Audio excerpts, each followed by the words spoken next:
Radši musíš jí tak ukázat, ignorovat. To dělá ale taky skválně.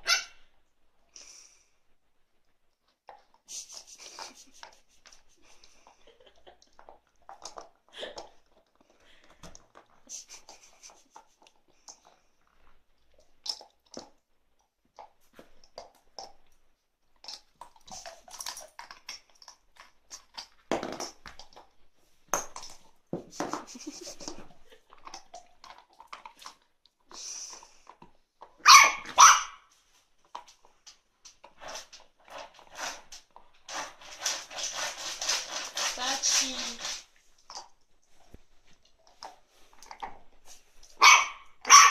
Ještě klid.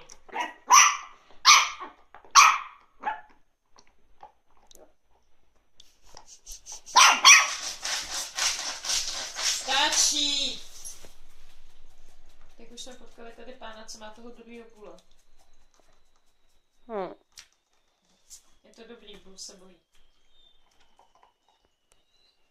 Jsem šla akorát tady na té schody jsem k nám nahoru, ne? A teď tam najednou na schodech pes na volno, že? A já no, ty krávo. Naštěstí pes se bával tak za pánskem.